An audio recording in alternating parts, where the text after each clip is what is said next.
know the opposite of what we're trying to do in regeneration very, very well, right? It's what we're bombarded with like every day, every second, if you like turn on the news. Some version of death and destruction. And I realized, okay, I looked out my window and I see this imagery, especially over the last 10 years, because that's when we've been developing the Moortown site, and the last 2 years developing this site. And I'll show some slides of both. But this is Zone 1 in Moortown, where we'll spend a whole bunch of time. Didn't look like this when we got there, right? Here's kind of like this multi-layer biological system emerging that's somewhat of its own accord now, but it's also promoted. A lot of this greenery would be here, but the species would be different. What we're seeing in these photos in the last few years has become most of my food. It's been most of our calories, what my wife's and I and my own calories. The bottleneck isn't the land's production, it's how much time we spend out there, digging up the cattail roots or not. We haven't dug up any of the cattail roots yet. There's a lot there to dig up. You'll hear, from me at least, one theme in the next 9-10 days will be management, and how management is the limiting factor. Not really what the land can do. To learn as much as I can about how to live in this system, in this climate, and well by my own lifestyle, but also well by the ecosystem, I've looked a bit at this blue line, right? Climate analogs. It's not a line of equal latitude, as you probably know.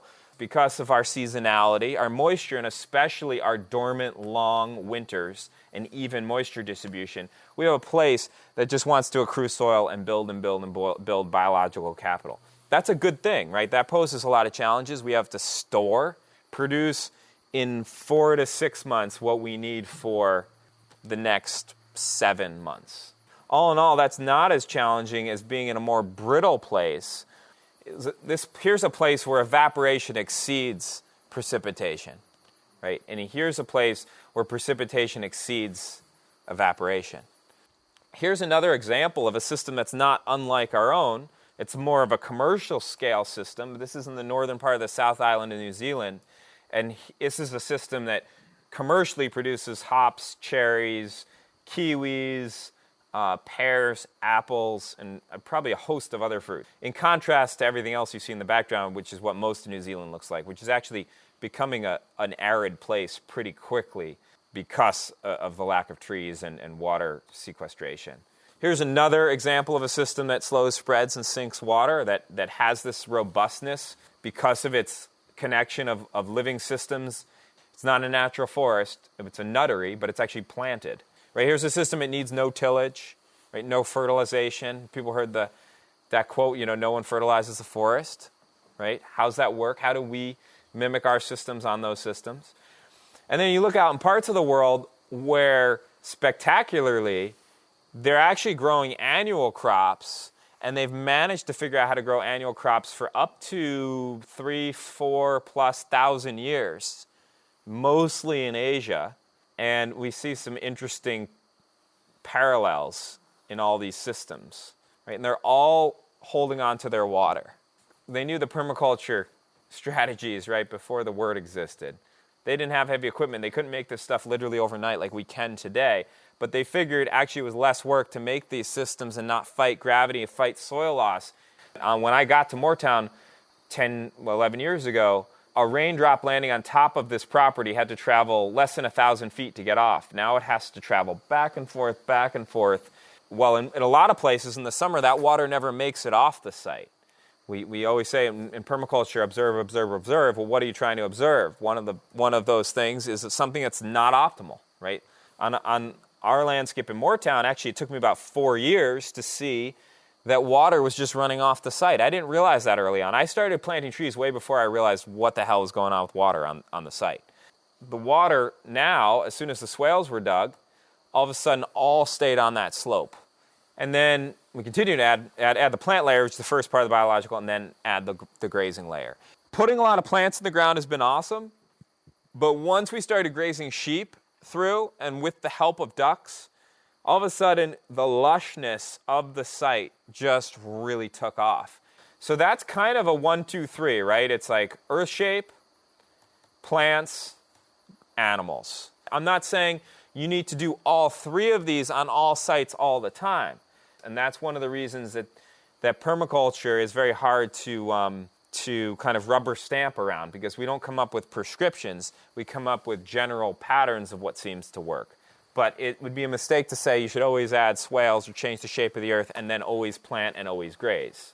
Well, it's a principle that we see at work in a lot of places. The idea that we might take on actions for establishment that we don't want to do all the time.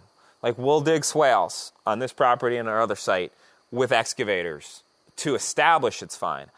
Do I want to be dependent on using an excavator in 4 years, 20 years, 40 years? No way. I hope to sell this excavator, which is down below, as soon as possible.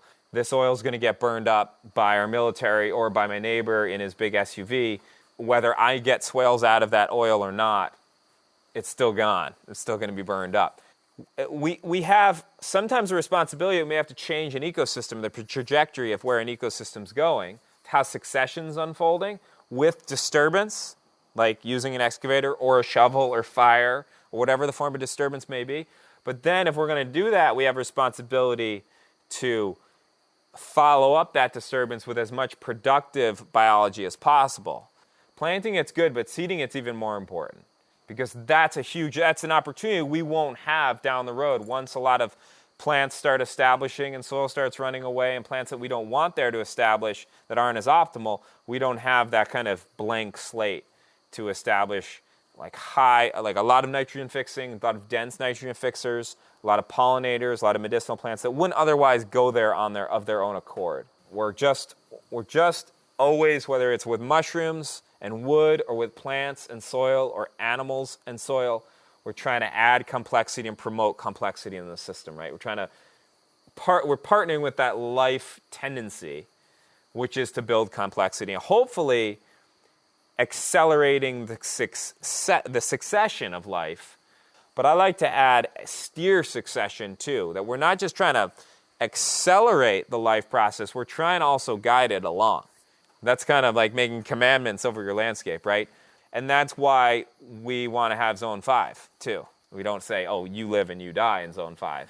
We say you live and you die in our raised beds in zone 1. And then there's a gradient from that zone 1 right by our houses, right by where we live, spend our most time, out to zone 5 where we spend the least amount of time. So a lot of these systems, just want to end on this note here, these are long-term systems, some of them. I mean, some of these you can develop pretty quickly, but a lot of this that we'll be focused on in the next couple weeks aren't something that you get just overnight. Just like in the world of craft and in the built environment, you don't get a quick, cheap bridge overnight, right? Here's a bridge that was built in the 1800s. It's still in service while bridges built just 40 years ago are being replaced left and right. That's the kind of ecosystems we're talking about here, and we're trying to learn about and hopefully partner with.